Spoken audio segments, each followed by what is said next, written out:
ఆంధ్రప్రదేశ్లో గత కొద్ది రోజులుగా మనం గమనిస్తున్నట్టయితే రాష్ట్ర రాజకీయాల్లో పెను మార్పులు వస్తున్నాయి. ముఖ్యంగా అధికారం కోల్పోయిన వైఎస్ఆర్సీపీ పార్టీ, జగన్మోహన్ రెడ్డి గారికి సంబంధించిన పార్టీలో ఒక క్రియాశీలకమైన అడుగులు పడుతున్నాయి. ఇవి మొదట కాస్త ఇబ్బందికరంగా ఉండొచ్చేమో కానీ రాబోయే కాలంలో మాత్రం జగన్ మారుమోగిస్తారు ఏపీ వ్యాప్తంగా అనేది మాత్రం సత్యంగా ఇప్పుడు తెలుస్తోంది. చంద్రబాబు నాయుడు గారు ఒక పక్కన అధికారం కోసం ఇష్టం వచ్చినట్లుగా హామీల వర్షాలు కురిపించి చివరకు అధికారం వచ్చిన తర్వాత ఆర్థికంగా డబ్బులు మా దగ్గర లేవు, బలం లేదు కాబట్టి కాస్త ఓపికతో ఉండాలి, డబ్బులు వచ్చాక మేము పథకాలు పంచే కార్యక్రమాలు పెడతాం కానీ ఇప్పుడు డబ్బులే లేవు కదా, పథకాలు ఎక్కడి నుంచి తేవాలి, వెల్ఫేర్ ఇవ్వలేము అంటున్నారు. ఇక జగన్మోహన్ రెడ్డి గారికి అత్యంత సన్నిహితుడైన ఎంపీ విజయసాయి రెడ్డి గారు ఇటీవల తాను రాజకీయాల నుంచి వెనకడుగు వేస్తున్నాను, కేవలం వ్యవసాయం చేసుకోవాలన్న ఆలోచనతో ఇక రాజకీయాలకు స్వస్తి చెప్తున్నాను అంటూ తాను రాజకీయ వ్యూహంలో భాగంగానే తాను పక్కకు తప్పుకున్నాడు. కానీ ఇక్కడ ఆశ్చర్యకరమైన విషయం ఏందయ్యా అంటే జగన్కు కేంద్రం గ్రీన్ సిగ్నల్ ఇచ్చేసిందా? వైఎస్ జగన్మోహన్ రెడ్డి గారికి వైఎస్ఆర్సీపీ పార్టీ వెనకాల కేంద్ర పెద్దలు పెద్ద ఎత్తున వ్యూహాలు రచిస్తున్నారా అంటే ఖచ్చితంగా అవును అనే సమాధానం వస్తుంది. ఎందుకంటే దేశవ్యాప్తంగా కూడా బీజేపీ చాలా వ్యూహాత్మకంగా అడుగులు వేస్తుంది. గెలిచిన చోట కాదు, రాబోయే గెలుపు గురించి ఎప్పుడు కూడా ఎన్డీఏ ఆలోచిస్తుంది. ఇది మొదటి నుంచి కూడా మనం గమనించాల్సిన విషయం. 2019లో వైఎస్ఆర్సీపీ పార్టీ అధికారంలోకి వచ్చినప్పుడు జగన్మోహన్ రెడ్డి గారు ముఖ్యమంత్రిగా ప్రమాణ స్వీకారం చేసినప్పుడు బీజేపీ ఎన్డీఏ సర్కార్ ఆంధ్రప్రదేశ్లో కానీ తెలంగాణలో కానీ ఎలా అధికారంలోకి రాగలగాలి, ఎలా అధికారంను ఈ రాష్ట్రంలో పొందగలగాలి అనే ఆలోచనలకు రావడంతోనే దాని తగ్గట్టుగా ఓడిపోయిన బ్యాచ్తోనే జతకట్టడం జరిగింది బీజేపీ పెద్దలు. అంటే చంద్రబాబు, పవన్ కళ్యాణ్ వీళ్ళతో జతగట్టి అధికారంలోకి రాగలిగారు.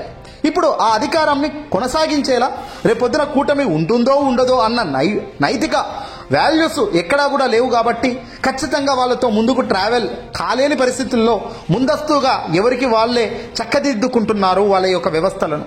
అందులో భాగంగానే కేంద్రంలో కూడా ఆంధ్రప్రదేశ్కి సంబంధించి రాష్ట్ర వ్యాప్తంగా ఆంధ్రప్రదేశ్ను సైతం వ్యూహాత్మకంగా ఎత్తుగడ్డలు వేస్తున్నారు. ఈ ఎత్తుగడ్డల్లో భాగంగా జగన్మోహన్ రెడ్డి గారి వైపు బీజేపీ నిలబడబోతుంది. కీలక అమిత్ షా గారి ఆదేశాలతోనే జగన్మోహన్ రెడ్డి గారు విజయసాయి రెడ్డి గారిని డౌన్ చేశారు, రాజీనామా చేసేలా చేశారు.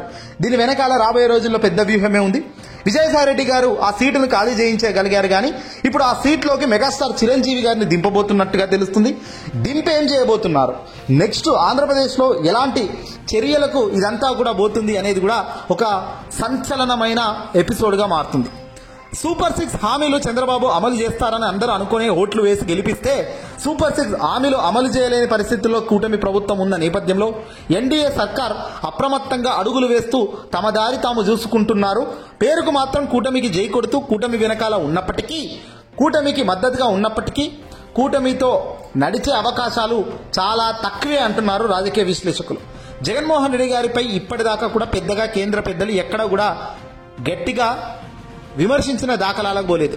ఇటీవల విశాఖపట్నం వేదికగా దేశ ప్రధాని నరేంద్ర మోదీ గారు పర్యటన ఉన్నప్పటికీ జగన్మోహన్ రెడ్డి గారు అంటే మాజీ ముఖ్యమంత్రి కాబట్టి జగన్మోహన్ రెడ్డి గారిని ఉద్దేశించి ఏమైనా విమర్శలు చేస్తారని అందరూ ఎదురు చూశారు. కానీ ఒక్క మాట అంటే ఒక్క మాట కూడా తాను అనకుండా సింపుల్గా వైఎస్ఆర్సీపీ పార్టీని ఏం టచ్ చేయకుండా కేంద్రంలో ఎన్డీఏ సర్కార్ రాబోయే కాలంలో ఎలాంటి చర్యలు తీసుకుంటుంది, కాలం కలిసి వస్తే ఎలాంటి అడుగులు వేస్తుంది అనే దానిపై కాస్త 4 మాటలు చెప్పి వాళ్ళు వెళ్ళిపోయారు. మరి జగన్మోహన్ రెడ్డి గారు నిజంగా అవినీతిపరుడు అయితే, జగన్మోహన్ రెడ్డి గారు నిజంగా మోసపూరితమైన ప్రభుత్వాన్ని నడిపి లక్షల కోట్లు దొబ్బేసిన వైన్యం ఉంటే జగన్మోహన్ రెడ్డి గారు పేదలకు సంక్షేమ పథకాలు గొప్పగా ఇవ్వలేకుండా ఫెయిల్ అవుతే మరి ఎందుకు దాన్ని వీళ్ళు విమర్శించడం లేదు? ఎందుకంటే జగన్ను టచ్ చేస్తే మాత్రం ఏపీలో అవుట్ అవుతామన్న సంగతి కేంద్ర పెద్దలకు బాగా తెలుసు. ఇక్కడ గొప్ప వాళ్ళు ఎవరయ్యా, విశ్లేషకులా లేదంటే ప్రజలా లేదంటే రాజకీయ నాయకులా అంటే అందరికన్నా గొప్ప వాళ్ళు ప్రజలు. కానీ ప్రజలకు ఆ ప్రజలకు మాత్రం అవకాశం చాలా 5 ఏళ్లలో ఒకేసారి వస్తుంది. కానీ రాజకీయ నాయకులకు అవకాశం చాలా 5 ఏళ్ళు మాత్రం ఉంటుంది. ఎటు పడితే అటు దాన్ని తిప్పుకోవచ్చు 5 ఏళ్ళు. ఇప్పుడు ఇదే అడుగులు కేంద్రం వేస్తుంది. జగన్మోహన్ రెడ్డి గారితో ఒప్పందానికి శ్రీకారం చుడుతున్నారు. వైఎస్ఆర్సీపీ పార్టీ ఇప్పటికే ఎన్డీఏలోకి రమ్మని ఎన్నిసార్లు ఆహ్వానించినా కుదరదు అని తేల్చేసి చెప్పిన జగన్ రాబోయే కాలంలో కూడా కేంద్రంతో జత కట్టేందుకు ఖచ్చితంగా వెనకడుగు వెయ్యరు, జత కట్టరు. కానీ మోదీ గారి ఆదేశాల మేరకు దేశ ప్రధాని నరేంద్ర మోదీ గారు ప్రస్తుతం ప్రధాని హోదాలో ఉన్నందున ఖచ్చితంగా వాళ్ళు చెప్పింది మాత్రం తెర వెనకాల చేస్తారు. ఇన్ని రోజులు ఏదైతే కుదరదు చెయ్యను అని చెప్పారో ఇక జగన్ వీటికి పులి స్టాప్ పెట్టి తాను కూడా ఒక రాజకీయ ప్రత్యర్థులు ఏ మాదిరిగా రాజకీయ వ్యూహాలు అల్లుతున్నారో అంతకు మించిన రెట్టింపు ఉత్తేజంతో వ్యూహాలు అల్లడానికి జగన్ కూడా సిద్ధమయ్యారు అనే దానికి మొదటి ఉదాహరణ విజయసాయి రెడ్డి గారి రాజీనామా అని చెప్పవచ్చు. ఇక రాబోయే రోజుల్లో చాలా కీలక పదవులు తారుమారవుతాయి. ఊహించని స్థాయిలో పొలిటికల్ డ్రామా తెరకు పైకి వస్తుంది. జనసేన పార్టీ అధినేత పవన్ కళ్యాణ్ సైతం ఊహించని టర్న్ పొలిటికల్ జర్నీ గురించి కూడా చాలా గొప్పగానే ఉంటుంది. రాబోయే కాలంలో ఎటువైపు ఎవరు మల్లుతారు, ఏం జరుగుతుంది అనేది కనుక ఊహించకండి. ఇవన్నీ కాదన్నట్టుగా ఈరోజు ఏకంగా రఘురామకృష్ణంరాజు వేసిన సుప్రీంకోర్టులో పిటిషన్ డిస్మిస్ అయింది. రఘురామకృష్ణంరాజు జగన్ బెయిలు రద్దు కావాలి అంటూ తాను సుప్రీంకోర్టు వేదికగా ముందు దాకా వెళ్లారు. ఈ రోజు సుప్రీంకోర్టు ధర్మాసనంలో ఏకంగా కొట్టిపారేశారు. ఏం మాట్లాడుతున్నావు, అది సాధ్యం కాదు అని వాళ్ళు వెనక్కు పంపించేశారు. దాన్ని డిస్మిస్ కూడా చేసేశారు.